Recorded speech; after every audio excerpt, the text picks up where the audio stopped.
Hey you, welcome to my channel, A Year and a Day. My name is Jenny and my February and March were scary, emotional, turbulent and joyful. It felt as if after months, no, years of mental struggles, I was finally ready for the next step of my journey. Ready to break free, to face my fears and to take the leap. And as is so often the case with change, this too came with a bit of turmoil. But when the dust settled, the sun was shining. I will tell you a little more about the lovely adventure that is on the horizon for me this year in this video. But first, let's start with our trip to London, baby. To celebrate my husband's birthday, we took the train to London, where we shopped and ate and explored the city for 3 whole days. There were vintage markets, a museum filled with natural treasures, sunny morning walks along the canal, eating humble crumble in Camden, record shop hopping in Shoreditch, and of course, my favorite part, bookshops. Apart from the many small indie bookshops London has to offer, there were a few bigger stores I was very much looking forward to visiting. First, we went to Forbidden Planet, which is nothing short of geek heaven and always worth a visit. With the top floor filled with action figures and the basement jam-packed with books.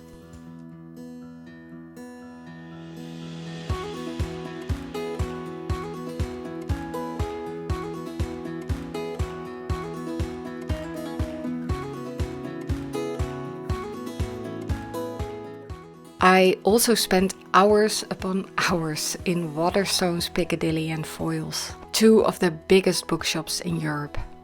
And it was pure bliss. And last but not least, I visited Watkins for the very first time ever. Watkins is one of the oldest indie bookshops specializing in esoterica.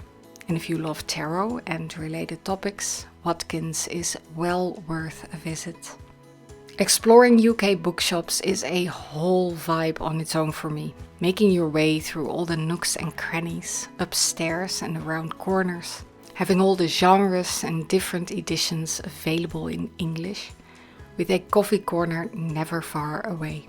It's all just bringing me life, and I could do it all day, every day. And of course, I did not leave London without a few treasures in my suitcase. So let's go to the table and check out some of my favorite things from the months of February and March.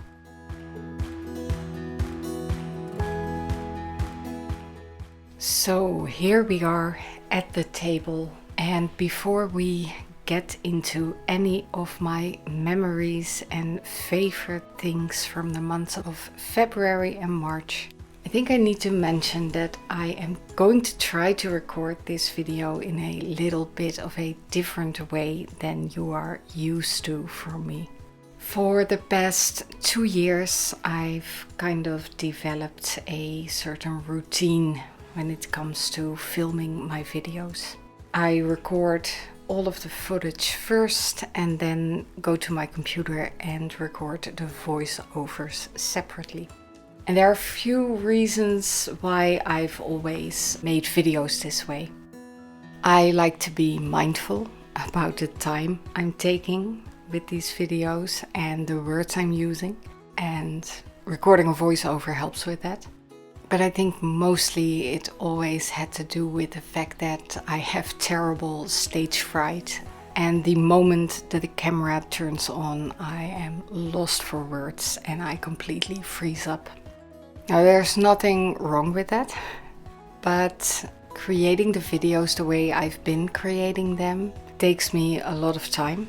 And for a while now I felt as though it was also taking away a part of the joy. Because it wasn't just that I really enjoyed the process that I had developed for myself. It was mostly driven by, I guess, a sense of fear and perfectionism. So here we are. I am both recording and chatting at the same time. And that might seem like a really small step because there are so many people here on YouTube who are so absolutely awesome at doing that. And I enjoy watching those videos all the time. But for me, it's something that I still need to work on and I need to practice. So I'm really going to try and make creating videos fun for myself again. I think that is the reason why I'm here on YouTube. It's to share what I love, and I don't want to lose sight of that because of fear or perfectionism. It also made me kind of re-examine the way that I am creating videos and what gives me energy and what drains my energy. So I am sitting right now recording this with a lovely cup of coffee, but I think I will record the different chapters in this video during a few days and just pick some moments where I feel like recording. So the setup might change a bit, the lighting might change, and I guess this is my way of trying to find something that works for me and not look at other people or how they are doing it, or get into the whole mindset that I will disappoint people, or that I won't be good enough, or that it won't be perfect, whatever the hell that even is. It doesn't have to be any of that. All that is important is that I'm having fun and that I share what I love and that I make lovely connections here on YouTube in the meanwhile. And I hope changing things up a bit will help me move forward and help me grow and help me practice things that do not come natural to me. So here we are. I'm going to put away my coffee and let's start with some favorite memories.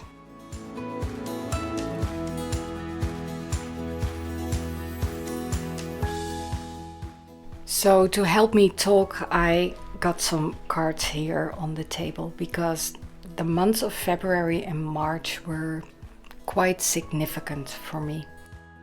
I've been on a personal growth journey for about 3 years now. And my ADHD diagnosis 1 year ago really helped me put a lot of things in the right perspective. And these are some cards that I pulled last year relating to my ADHD journey. And I thought, just to give some context, I would share these cards with you. Because I feel like the things that happened for me in February and March really have been the result of the past 3 years, or maybe even the past 4 decades of my life. So these are a few cards that I pulled, I think, at the end of last year, relating to my ADHD journey. And these are some cards from the Hollow Valley deck of symbols and the Reclaim Oracle. Now, especially the Reclaim Oracle can be quite a hard-hitting deck. There are a lot of big emotions described in this deck in an absolutely beautiful way.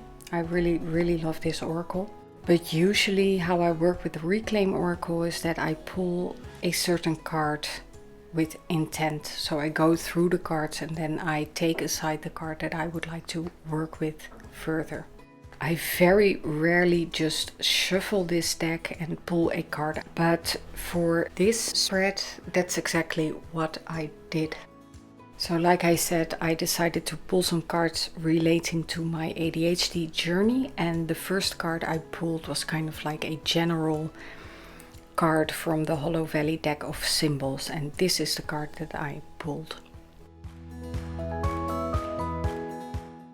Which is of course an absolutely beautiful card to pull in relation to this whole thing, because I guess in a way it's all about metamorphosis, it's all about change and finding your way back to yourself. Then I pulled 3 cards from the Reclaim Oracle, with the first one kind of representing me in the whole process. And I pulled the card Disconnection. And I feel like this card couldn't be more perfect, because in a way the disconnect that you get from not knowing certain aspects of yourself or denying certain aspects of yourself really is the whole core of the process that I've been in for the past 3 years. So then to pull this card, Disconnection, for myself, to represent myself, is beyond perfect, and it really, really moved me. I then pulled a card from the Reclaim Oracle to represent a challenge in relation to this whole ADHD journey and personal growth journey. And I pulled the Guilt card, which is also so absolutely beautiful and relevant, because when you've spent your whole life caring about everybody but yourself, when you finally shift that focus from other people to yourself, it feels like a very selfish thing to do. And I do feel a lot of guilt around that. Of course, you can be a much better friend and partner and family member when you are connected to your true self. But when you're trying to grow towards that and change that within yourself, there is a lot of guilt that you need to deal with. So also a very beautiful card.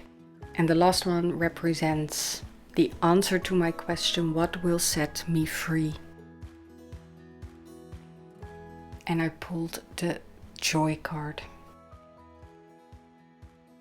And this is without a doubt one of the most powerful spreads I ever pulled for myself.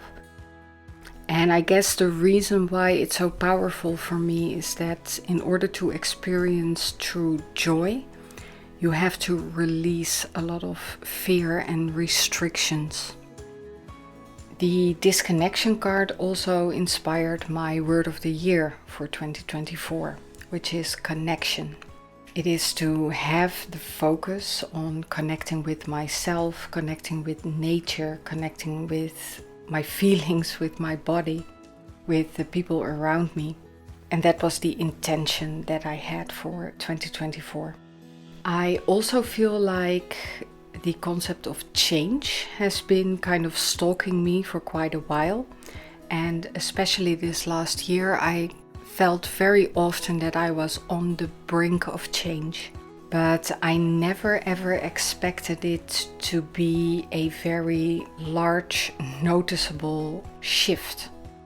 I guess in a way I expected it would present itself in the way that it has always presented itself to me, which is just a constant flow of little lessons that in time would help me move forward. But the months of February and March were really breakthrough months for me. All of the things that I've always struggled with, they are still there. It's not as though I have conquered something or that things have completely disappeared. They are still there. I just have now learned different things and have acquired certain tools to deal with it in a different way. And I guess for the past few months, I felt for the first time in my life that it actually has brought a notable shift within myself. And that completely took me by surprise. And it all started in January with a thought. I had a thought of maybe spending a little more time in nature in 2024. Maybe not just have a few weeks where I would go and explore, but have an extended period of time where I would just live my normal life and work at my day job and read some books and do some stuff, but do it in a place that is more connected to nature. And I realized that that is actually something that is not impossible to achieve. I had to prioritize some stuff and I had to figure some stuff out. But in the end, I was able to bring that idea that I had in January to life. So, to make a very long story short, at the end of May, I will go to the German Schwarzwald and I will stay there for almost 6 weeks. I will have a few days off to have some holiday time, but for most of it, I just will be working remotely. And then have my weekends and evenings off to just enjoy the beautiful area there and enjoy nature. And I'm so incredibly happy for a lot of things, for even having the opportunity to do such a thing. But also that I was able to allow myself to even dream about that. And to not just dream about it, but to then really ask myself, how are you going to achieve it? Because for most of my life, I've felt so powerless, or things that I wanted felt so impossible. So for my brain to even let go of those old ways and have the ability to not just immediately say to myself, that's a stupid idea, that's an impossible idea, that will never happen, to stay away from those negative thoughts, but instead ask myself, how are you going to make this happen? That is such a big step to take if you've never done that before. And I know maybe there are people listening or watching right now who are like, what the hell are you even on about? And I completely get that, because in a way it seems like such a small thing. But for me on a personal level, it was huge. And it was very scary. It was very difficult to not feel guilty or to not just brush the whole thing off and just stay within the box I had created for myself and not explore anywhere else. So it was quite a turbulent process as well. And it took a few weeks to work through that, and to not just work through it on my own, but to work through it with my husband, who will not be able to join me because his job requires him to be on location. So he will join me at the start and he will join me at the end. But the whole part in the middle, it will just be me in nature doing my thing. And that's something that I've never done before. So it's scary, but it's also super exciting. Like, I'm really excited for this adventure. And I am sure I will have a lot of thoughts and feelings on the whole thing once I am actually there. But at the end of the day, I know that I'm going to learn so much from this whole experience, and to just be able to focus on joy and free myself from the prisons I created for myself during, my whole life, basically. That felt so good. And that is something that I really wanted to share here today. It's also the reason why I'm trying out new things in the way I create videos, why I am chatting to you now. It's why I allow myself to take up a little bit more space and to practice and to be more visible and to be more vocal. It has also made me decide to change the settings of my Instagram profile from private to public. So to basically open the doors and invite people in. That's something that I was really nervous about as well. And it's not because I don't want to make those connections. It all has to do with fear and with protecting myself. If you open the door, who will come in? I don't know. I am losing a big part of the control I have of this situation. So it's those kinds of little steps that help me break free. And I think I feel ready to do those things because I have gained a little bit more faith in myself and my own capabilities of dealing with stuff. instead of, opening those doors and inviting people in, them being very scared and feeling very powerless if something would happen that I don't like. Shifting my mindset to, yes, things might happen that I do not like. Yes, I might meet people who are mean or, don't have the best intentions. But to then have faith in my own capabilities and myself to stand up for myself or to take action or whatever. I think that is something that has changed for me. And like I said, it wasn't an overnight thing. This is something that I've been working on for a long time. And there is a great sense of relief. There is a great sense of joy and of finally feeling like I can breathe. It is a sense of freedom to free yourself from certain fears, etc. And there's one more card that I want to share before we move on to books and kind of the fun stuff. But I think it's important to kind of conclude this story. I am very aware of the fact that the stage that I'm in right now in this whole process is very fragile. This is new territory for me. So even if it feels very large and big and like I can take on the whole world, that is not really the case. It's something that I will need to give a lot more attention to and a lot more care to, and I will need more time, maybe even years, to truly practice this for myself before it will be truly embedded within me and before I can truly fall back on it in hard times or unexpected situations.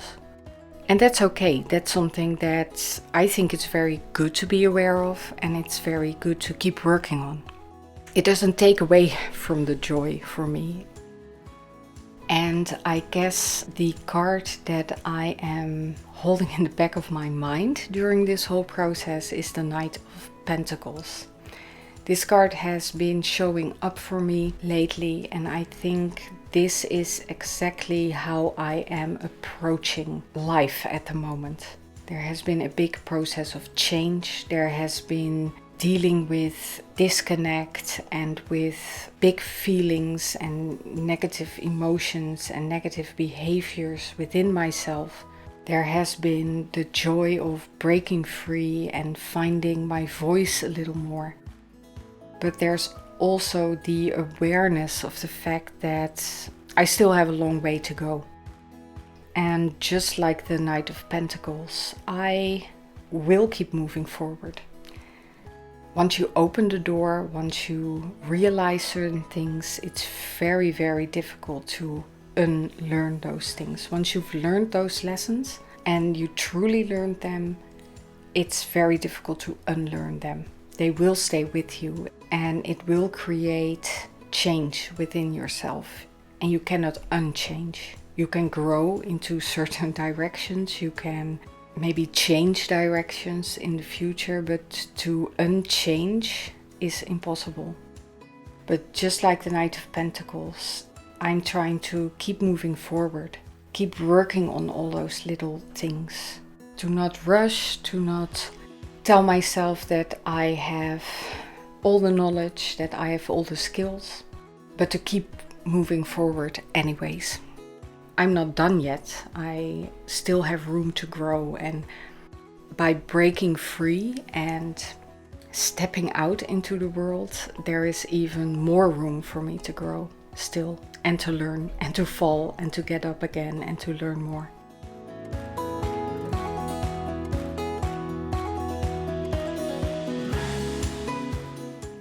So I hope that wasn't a way too long, way too personal overshare. I always enjoy hearing other people's journeys of personal growth, and in a way it feels very important to share here as well, because it's such a part of my journey. I hope you didn't mind me sharing all of that with you. With that being said, let's move on to some lighter topics, and let's start with books.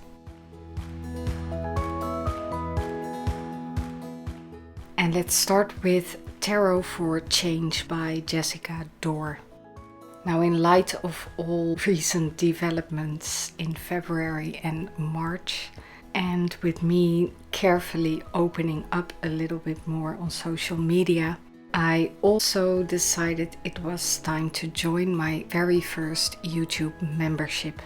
I'm very happy to say that I joined the membership of Lisa Papez, and it was in part because she has a book club and a deck study in our membership. And the book for the book study was Tarot for Change. And this book has been on my wish list for quite a while.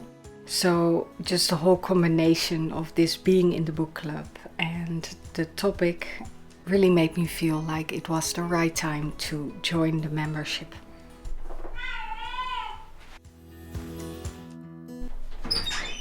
Jeetje, doe eens rustig. Doe eens even rustig.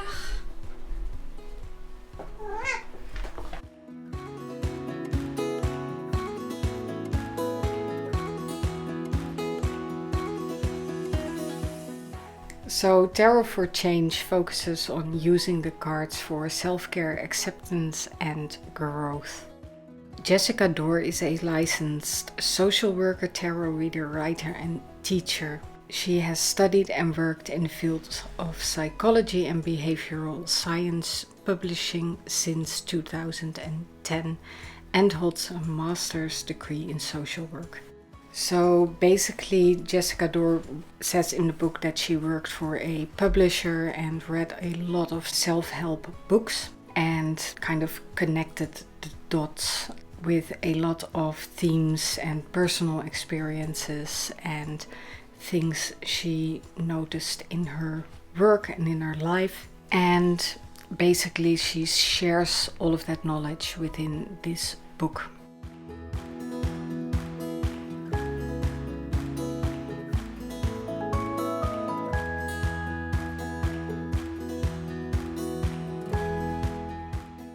So one of the things I really love about this book and about Jessica Dore's writing style is that it is really straightforward and to the point.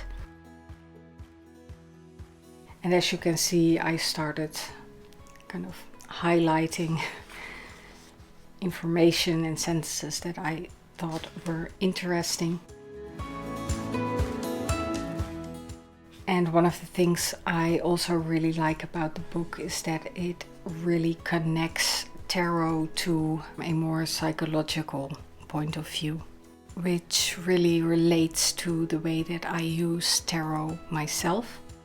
And also the topics completely relate to my own practice and my own process. The book refers to different forms of therapy as well that I am familiar with. So it's very lovely to notice that I can really connect the things I'm reading in this book to my personal experience. So after a few general chapters, she goes through all the cards. The goal of the book is not to give a complete meaning of every card of the tarot. The write-ups for each card really focus on the interpretation and views of Jessica Dore. Personally, I wouldn't suggest it to be a first book on tarot. For absolute beginners, I would suggest to first get a more generic tarot book that really focuses on the Rider-Waite-Smith interpretations, for example, and focus on the original artwork and the traditional meanings, and then expand your knowledge with books like this. But of course, that's also all about personal preference. So I've really been enjoying the book so far, and I cannot wait to discuss it further in the book club of Lisa Papez. And that is Tarot for Change by Jessica Dore. Next, let's take a look at the books that I got while in London. And let's start with the Japanese Yokai and Other Supernatural Beings by Andreas Marx. So this book was actually my only purchase in Watkins. I had been looking for a good book on the Japanese yokai for a while, but I had a bit of difficulty choosing one I would really like and that I would also really like the illustrations of. What I really appreciate about this book is the layout and the use of traditional illustrations. As you can see, the book holds many different yokai and other beings.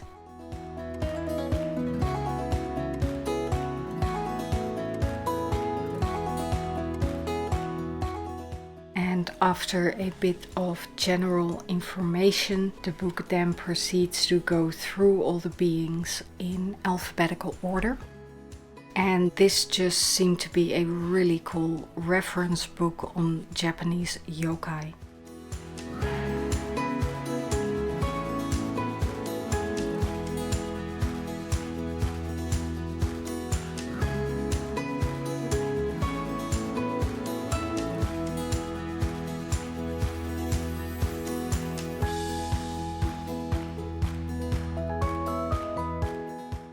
And like I said, it was my only purchase from Watkins Bookshop. I really loved the experience of visiting there for the very first time.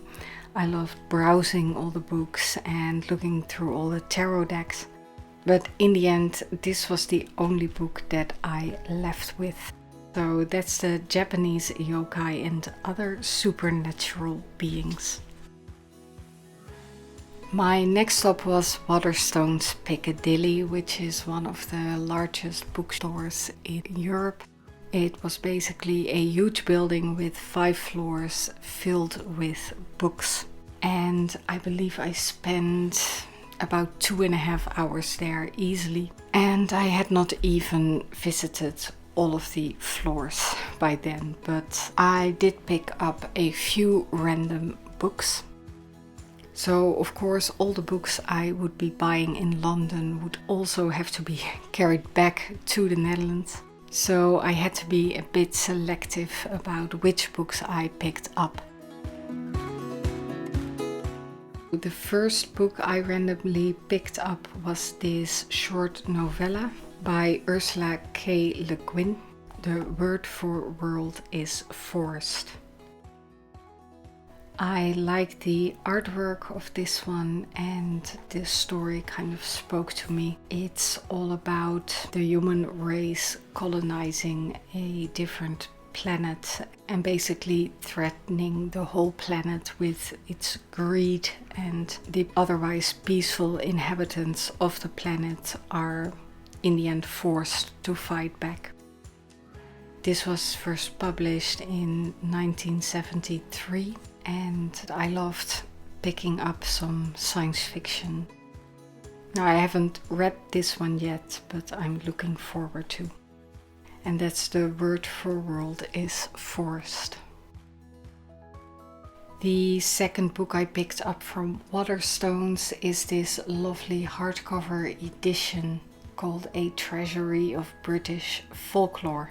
Maypoles, Mandrakes and Mistletoe by Didi Cheney. And I just felt that it was lovely to pick up a book about British folklore while visiting London.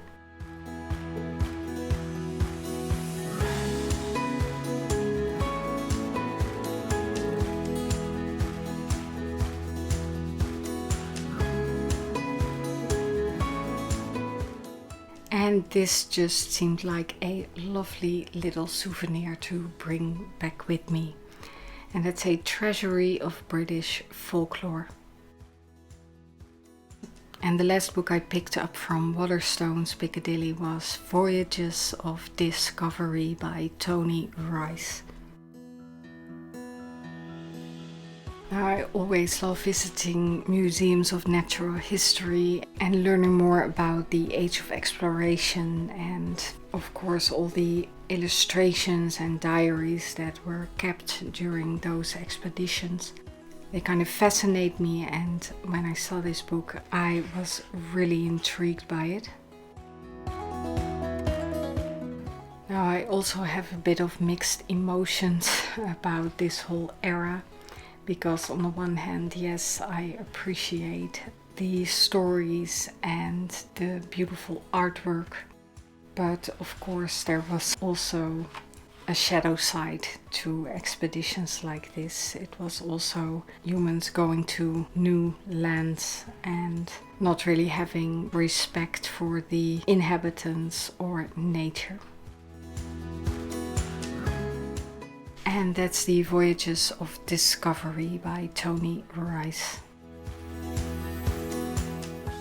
After Waterstones Piccadilly, I also made my way to Foyles, which is also a huge bookstore in London. And unfortunately, I only had about 40 minutes there, which was not enough time at all. But I did manage to find 2 beautiful books there. Starting with Odd and the Frost Giants by Neil Gaiman and illustrated by Chris Riddell.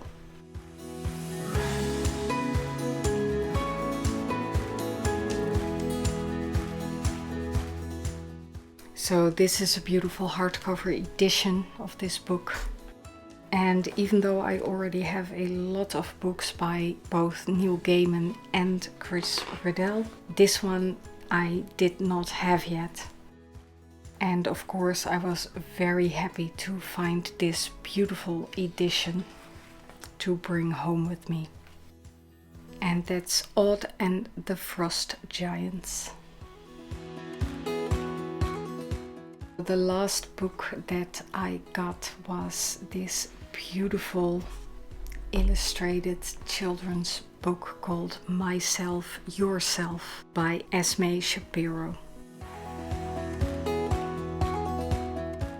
And in case you skipped the previous section of this video, in the month of February I made plans to spend 5 weeks in the German Schwarzwald this year. I'll be leaving at the end of May and returning at the start of July. And I actually found this book on the day that I finalized those plans. And those plans for me are very connected to my whole journey surrounding personal growth and finding my way back to myself, to really make that connection to my inner child and to the most authentic version of myself. So when I saw this book, I immediately knew that I would love to bring it home to commemorate that day and that moment. And it's just a lovely little story celebrating being yourself, and I just thought it was a lovely book to add to my collection. And that's Myself, Yourself. So those were all the books that I got in London. And I'm really happy with the selection of books that I got. I feel like I got something from every genre that I love. So let's move on to decks. And actually, let's start with a Kickstarter I backed. That's not a tarot deck, but it's a rune set. Now, I will link the creators down below. And the Kickstarter was actually for a bronze set of runes, but they were also offering a wooden set of runes. I really like the look of these. They are quite light, but they look lovely. It was kind of a random Kickstarter to back, but I am glad to have these in my little room collection.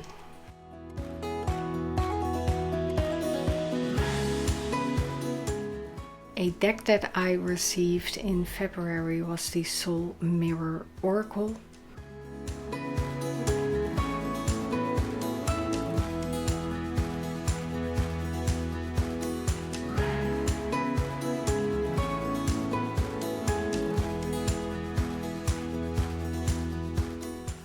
This one comes with a guidebook that is full color, has some keywords, a lovely little write-up and a reflection, which could easily be used as a journaling prompt.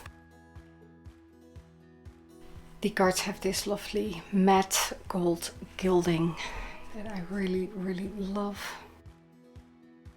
And what kind of drew me to this deck mainly was there's not only a keyword, but there's also kind of an expansion of that keyword that kind of illustrate two opposite aspects of that keyword.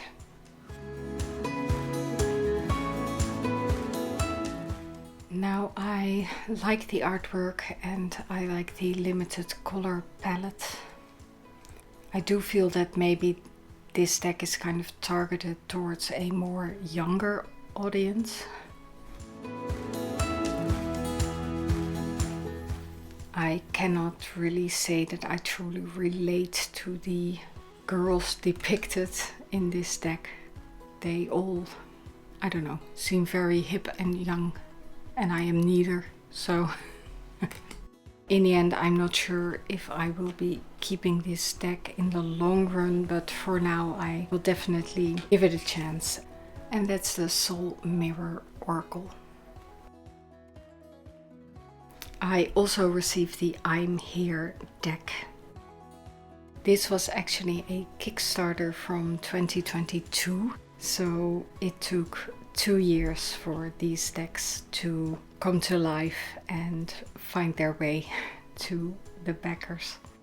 I actually wasn't quite sure how much I wanted to share about the Kickstarter experience of this deck, because the danger is always that if there are certain negative experiences with the Kickstarter campaign or with the creator of a deck, then those negative feelings can kind of connect to the deck and suddenly the whole deck is ruined because you have this negative association with it. Let's just say that the Kickstarter was not handled very well by the creator. This was their first Kickstarter campaign, and it's, I think, had partly to do with that. And if I'm completely honest, if I would only look at the deck, I would be very happy with it. Let's start with this little extra deck. This was a stretch goal. The creator decided to add more and more additional cards and ended up with quite a few of them and decided to just create a whole new deck. Now, I have to be honest, although that sounds really lovely, I'm not sure if or how I want to use this deck.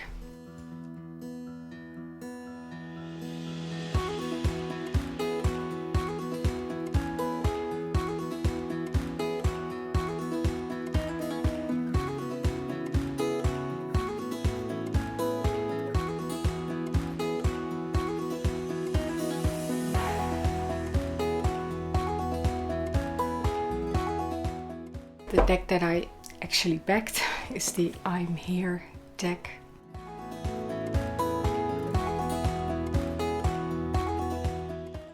It has this little guidebook filled with a description and then some journaling prompts.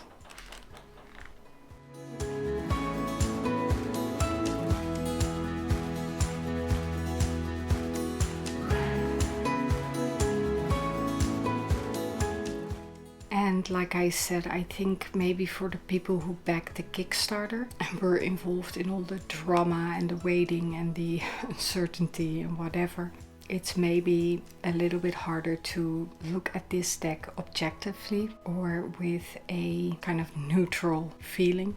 But I do feel that if I hadn't had that Kickstarter experience, the deck itself is very sweet and supporting and lovely.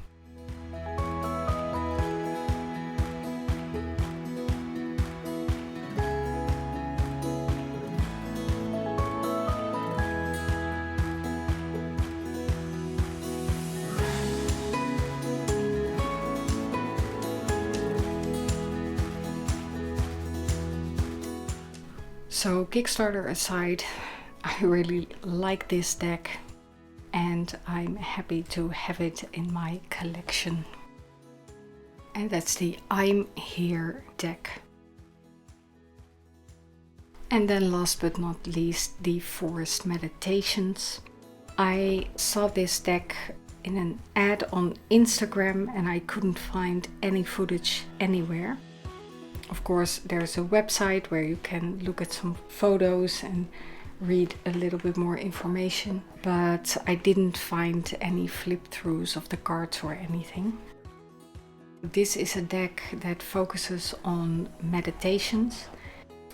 Both the guidebook and the cards are glossy because they're laminated, because the whole point of this deck is bringing the guidebook and the cards with you into nature and then meditate there. So I've done a first impressions video that I will link down below if you would like to see all the cards and check out some of the decks that I liked pairing this one with. I think when I ordered this deck, I was kind of hoping that I could use it as an oracle as well, that there would be some keywords in the guidebook, or that most of the keywords on the cards would be instantly usable as keywords. And although I think I could very easily turn this into an oracle deck, also because the guidebook is laminated, so I could even add like washi tape and write down my own keywords. I don't think it's the best oracle deck straight out of the box, and of course it's not created to be an oracle deck straight out of the box, so that is completely not meant as a negative remark about this deck. The deck is created to use for meditation, and I think it would do a lovely job with that. So if you're interested to see more, I will link my first impressions video down below.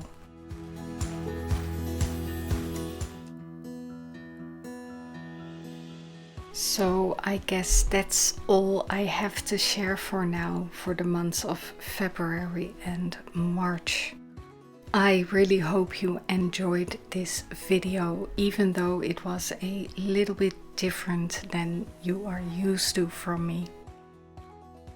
Filming and spontaneously chatting at the same time is something I really struggle with and that I find really challenging and awkward. And I constantly feel as though I am either talking too much or too little. At the same time, I hope that by practicing more and more, I will be able to create more and more. That I slowly will find my way back to the fun side of creating videos.